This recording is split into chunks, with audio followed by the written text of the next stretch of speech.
Bella stood frozen in the hallway as her mother laughed. Paula deserves to enjoy life, not struggle like you. The words landed like a slap, but what came next shattered everything. Paula flipped her hair and said casually, "Besides, Bella wouldn't even fit in with people we're meeting there." Their father chuckled softly, not correcting it. Bella swallowed hard. "I thought we were all going," she said quietly. Her mother didn't even look at her. "Don't make this about you." The room went silent for a second, but only for her. Then Paula added, smiling, "Just stay back and keep things running like you always do." In that moment, something inside Bella didn't break.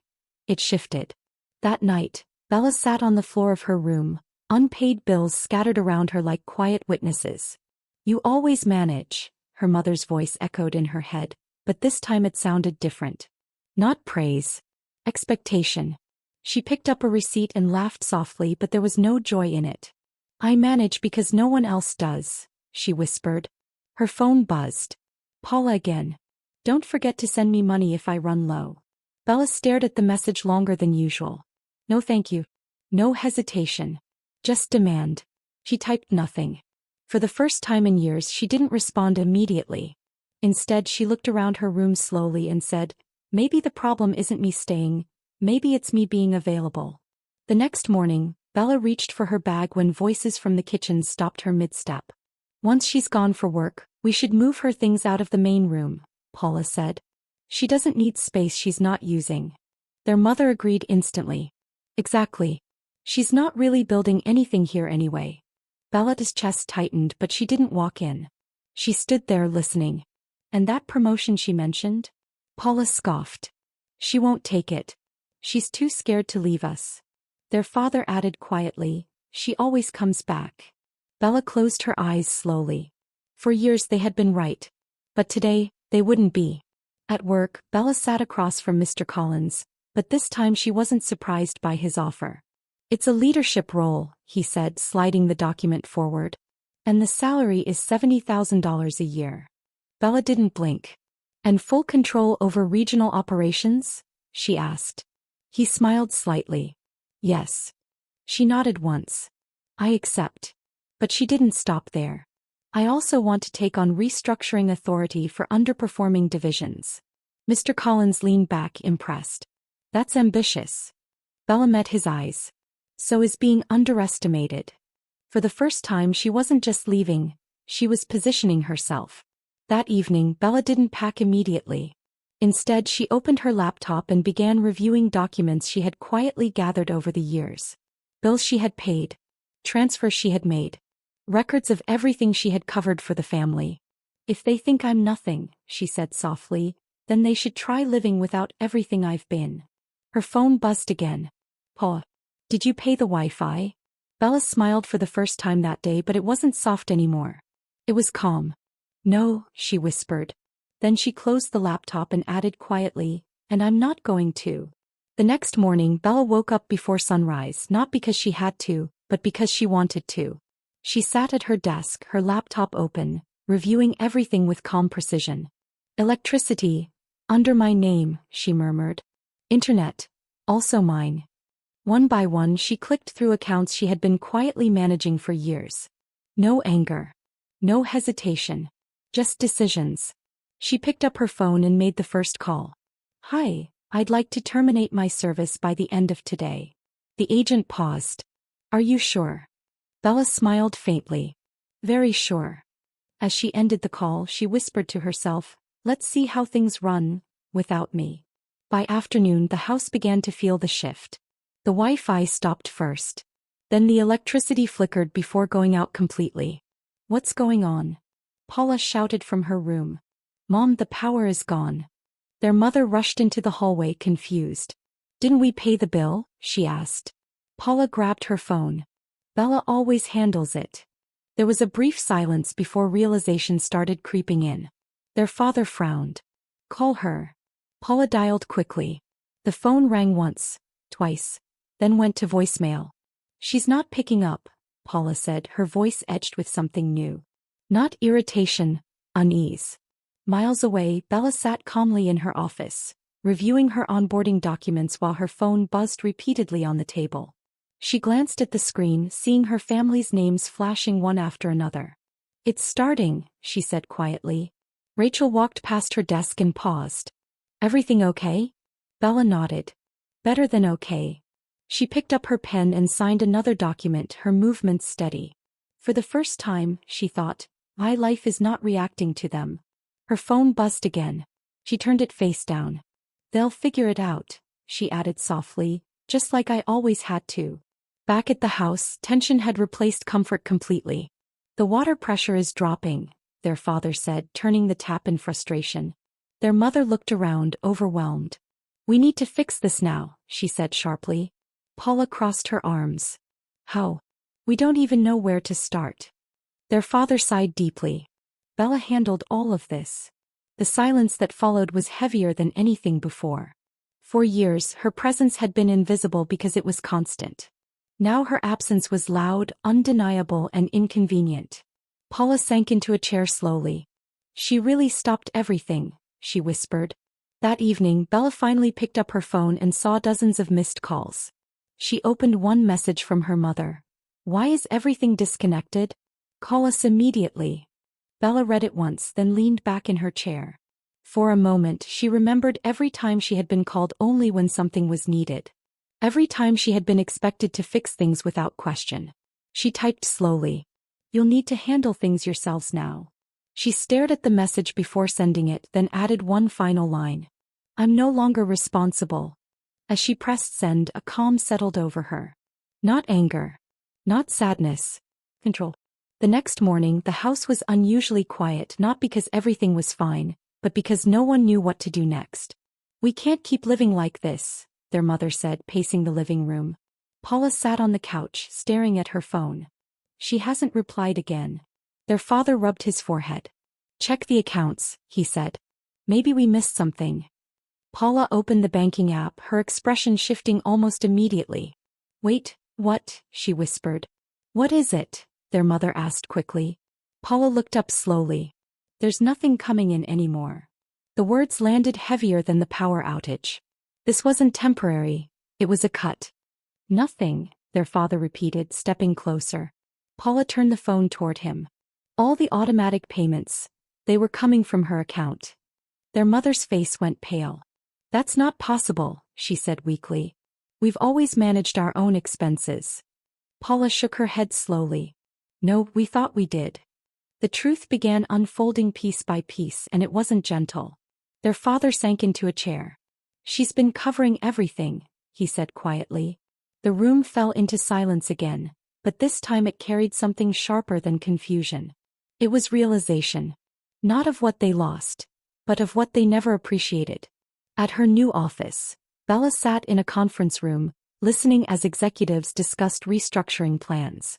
"We need someone who understands how to manage under pressure," one of them said. Mr. Daniels glanced at Bella. "She already does." Bella didn't react outwardly, but inside, everything aligned. "I'd like to present something," she said calmly. The room turned toward her. "A system that identifies hidden dependencies and removes inefficiencies." She paused briefly. "People rely on structures they don't even understand, until they collapse." There was a quiet shift in the room. "Respect. Recognition." Bella continued, her voice steady. "And when they collapse, only those who built them can rebuild them." Back at the house, frustration had turned into desperation. "We need to call her again," their mother insisted. "This has gone too far." Paula shook her head. "She's not answering." Their father stood up slowly. "Then we go to her workplace." Paula hesitated. "Do we even know where that is?" No one answered immediately. The silence said enough. They didn't even know where she worked, where she lived, or how she had been managing everything. Their mother sat down heavily. "How did we not know anything about her life?" she whispered. Paula looked down at her phone, her voice quieter than before. "Because we never asked." That evening, Bella finally made one call. Direct. "Yes, I'd like to transfer all remaining responsibilities tied to my previous address," she said. The agent confirmed the changes, one after another. When she ended the call, she leaned back in her chair and closed her eyes briefly. Not from exhaustion, from completion. Her phone buzzed again, but this time she picked it up. A message from Paula. "We need you. Please." Bella read it slowly, then stood up and walked toward the window overlooking the city lights. "You never needed me," she said softly. "You depended on me." She typed her reply carefully. "Learn the difference." Then she turned off her phone. The next morning, Bella's family stood outside a corporate building they had never seen before, staring up at the glass structure in silence. "This has to be it," their father said, holding his phone tightly. Paula nodded slowly. "It's the address from her old email." Their mother adjusted her bag nervously. "Let's just talk to her calmly," she said, though her voice trembled. Inside, employees moved with purpose, dressed sharply, focused, confident. Paula swallowed. "This doesn't feel like her world," she whispered. But deep down they all knew. It had always been her world. They had just never paid attention. Bella stepped out of the elevator just as they entered the lobby, her posture straight, her expression calm, completely different from the version of her they remembered. Paula froze first. "Bella," she said softly. Their mother rushed forward. "What is going on? Why did you do this?" Bella looked at them, not with anger but with clarity. "Do what?" she asked. Their father stepped in. Everything stopped. "The house, the bills, the accounts," Bella interrupted gently.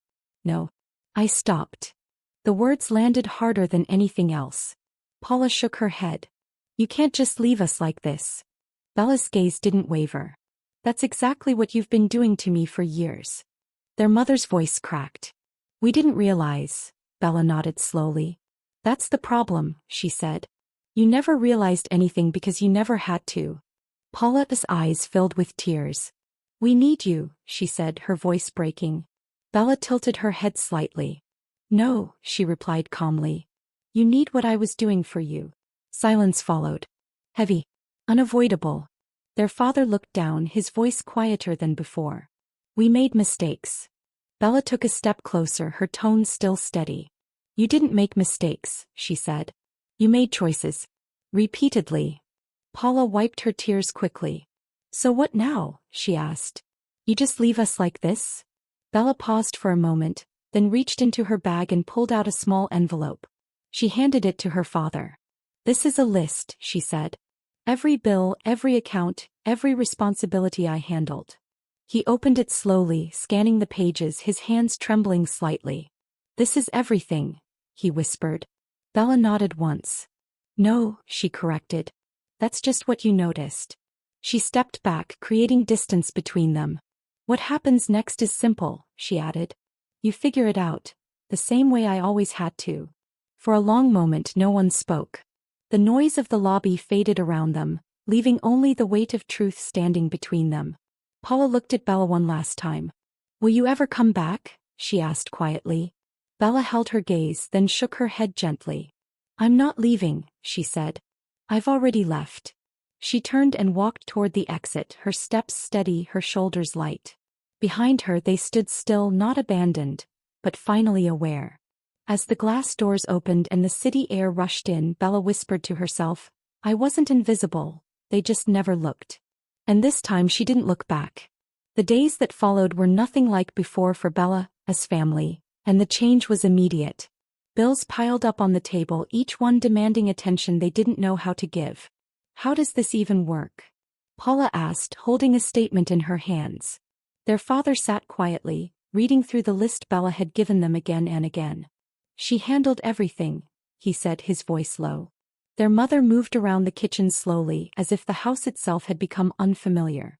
"We thought she was just helping," she admitted. No one corrected her. Because now they understood. She wasn't helping. She was holding everything together. At work, Bella's presence began to grow in ways even she hadn't expected. During a team briefing, Mr. Daniels spoke clearly. "We're implementing Bella's restructuring model across departments," he announced. Heads turned immediately. Her system revealed hidden dependencies we didn't even know existed. Rachel leaned closer and whispered, "You just changed how this company operates." Bella stayed calm, but inside something settled deeper. Recognition. Not forced. Not delayed. Earned. After the meeting, a colleague approached her. "How did you learn to manage things like that?" Bella paused briefly before answering. I didn't learn it here, she said. I learned it where no one noticed. Back at the house, the pressure had turned into visible strain. The internet company said we need to open a new account, Paula said, frustration rising in her voice. And they want a deposit. Their mother shook her head. We've never had to do this before. Their father looked at both of them. That's exactly the point, he said quietly. He placed Bella's list back on the table. We lived comfortably because someone else was doing the uncomfortable work. Paula sank into her chair, staring at nothing. She made it look so easy, she whispered. Their father nodded slowly. Because she never complained. That evening, Bella received another message, but this time it was different. It wasn't demanding. It wasn't urgent. It was simple. We understand now. She stared at the words for a long moment, her expression unreadable. She walked to her window, looking out over the city lights that now felt familiar, steady hers. Understanding is a beginning, she said softly to herself. She picked up her phone and typed slowly. Then start living differently. She didn't add anything else. No comfort. No anger. Just truth. Then she placed the phone down and walked away, not waiting for a reply. Weeks later, Bella stood in a conference room as her team finalized a major project built entirely on her system. This structure changed everything, Mr. Daniels said, nodding in approval. Bella looked around the room, then down at the documents in her hands. For years she had been unseen while holding everything together. Now she was seen, for building something of her own. That evening as she returned home, she paused at her door and took a quiet breath. No noise. No demands. No expectations. Just peace. She stepped inside and smiled faintly. They didn't lose me, she said softly. They lost what I did for them. And this time the silence wasn't empty, it was earned. A few weeks passed and the house no longer felt like the place Bella had once lived in. It felt heavier, quieter, and somehow smaller. We need to plan this properly, their father said, spreading bills across the table again. Their mother nodded slowly, writing things down for the first time. Paula sat beside them, unusually silent. I didn't know life worked like this, she admitted. Her father looked at her, not with anger but with truth. It always worked like this, he said. We just never saw it. The difference now was simple. There was no one left to absorb the pressure. Later that evening, Paula stood alone in her room, staring at an old photo of her and Bella laughing together as children.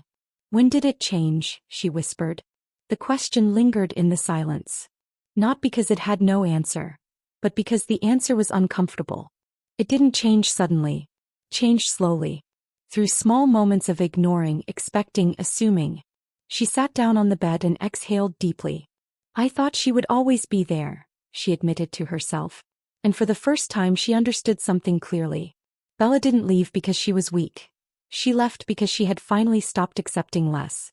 At work, Bella's influence continued to expand as her system was adopted across multiple departments. We've reduced operational losses by 30%, one executive reported. Mr. Daniels turned to her. That's your framework. Bella nodded slightly, but her focus remained steady. It wasn't about recognition anymore. It was about impact. During a strategy meeting, a senior manager asked, "What's the core principle behind your model?" Bella answered without hesitation. Accountability, she said.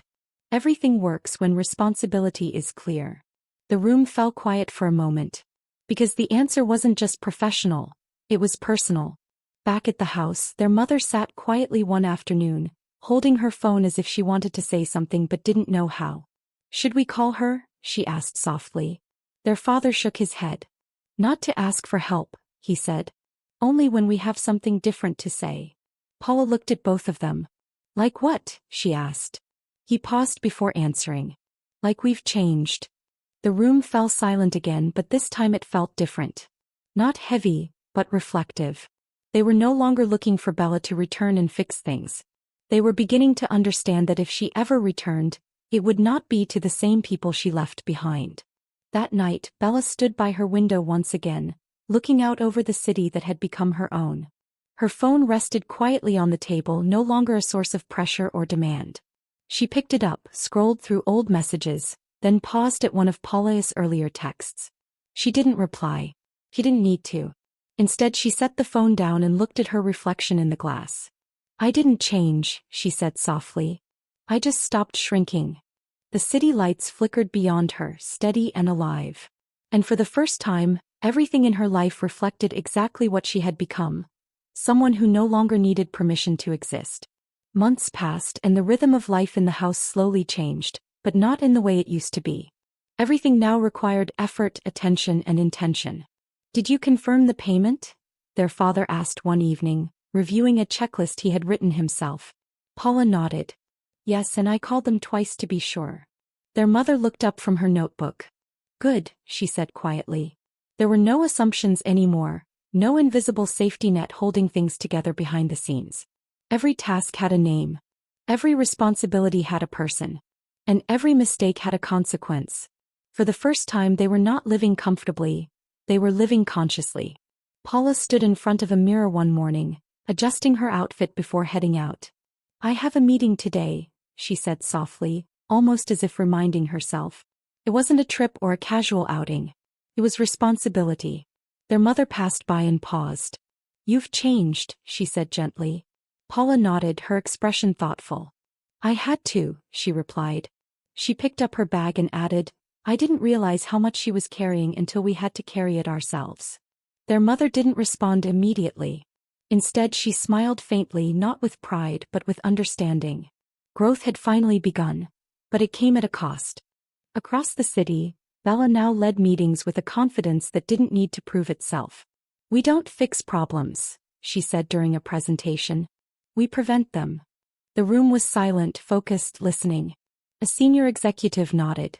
That's the difference your system brings. Bella moved to the next slide, her tone steady. When responsibility is ignored, systems fail. When it's owned, everything changes. As the meeting ended, several people stayed behind, asking questions, seeking her input. She answered calmly, without rush, without pressure. Because now her value wasn't hidden. It was recognized, requested, and respected. One afternoon, Bella's phone buzzed again, but this time she noticed the name without hesitation. Pa. She stared at it for a moment before answering. Hello, she said calmly. There was a brief pause on the other end. Hi. I just wanted to say something, Paula began, her voice steady but careful. We're not calling to ask for anything. Bella remained silent, listening. We've been handling things ourselves, Paula continued. And I understand now. The words were simple but they carried weight. Bella closed her eyes briefly, then opened them again. That's good, she replied softly. No anger. No emotion spilling over. Just acknowledgement. After the call ended, Bella placed her phone down and sat quietly for a moment. The past didn't feel heavy anymore. It felt distant. Not erased, but resolved. She stood up and walked toward her desk, where new plans, new ideas, and new responsibilities waited. I didn't lose them, she said quietly. I outgrew the version of myself they knew. The words didn't carry bitterness. They carried clarity. Outside, the city moved forward as it always did, and now so did she. Not as someone trying to be seen, but as someone who had already seen her own worth. Time continued to move forward, but now everything in Bella's life felt steady, not rushed or overwhelming. Her routines were clear, her responsibilities defined, and her peace uninterrupted. One morning, as she reviewed her schedule, she paused for a moment and looked around her space. This is mine, she said softly. Not just the apartment, not just the job, but the life itself. No one was depending on her without acknowledgement. No one was taking without giving. Everything around her reflected balance. And for the first time, stability didn't feel like pressure. It felt like freedom. Back at the house, things were no longer chaotic, but they were no longer easy either. We've improved, their father said one evening, reviewing their monthly expenses. Their mother nodded. Yes, but it still takes effort. Paula leaned back in her chair. It always did, she said quietly. They all paused at that. Not because it was new information, but because it was finally understood. The comfort they once had was never effortless. It had simply been carried by someone else. And now, without that invisible support, they were learning what it meant to truly participate in their own lives. One afternoon, Paula sat with her mother, flipping through old documents Bella had once organized neatly. She made everything so clear, she said, her voice thoughtful. Their mother nodded slowly. She was always thinking ahead. Paula closed the folder gently. We were always thinking about now. The difference between those two mindsets suddenly felt obvious. One built stability. The other depended on it. Their mother sighed softly.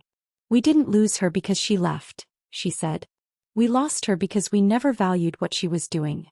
Paula didn't respond. He didn't need to.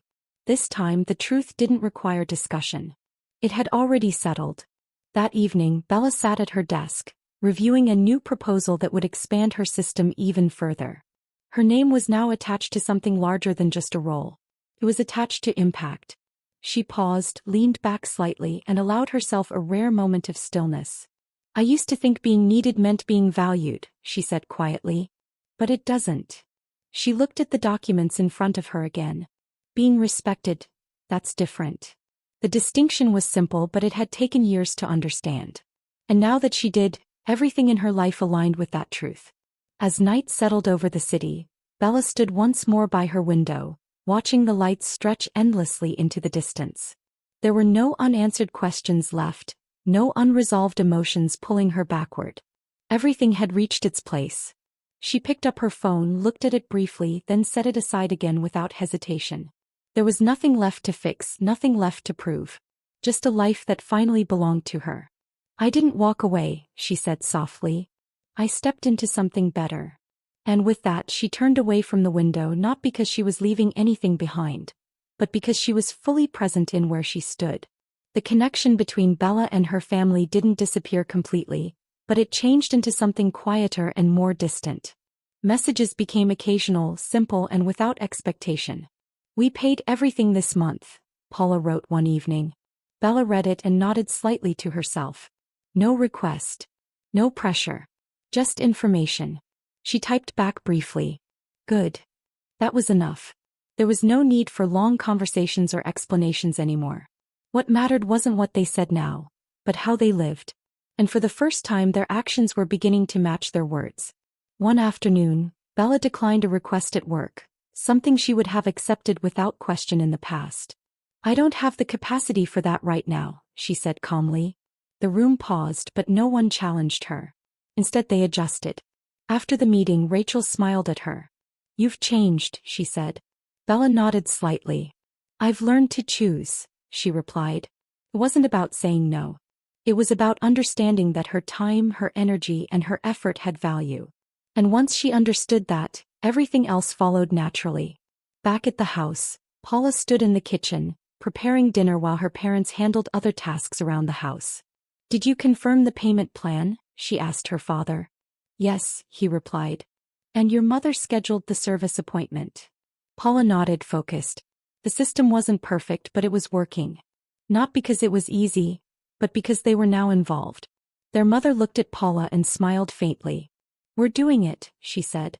Paula returned the smile, but her voice carried something deeper.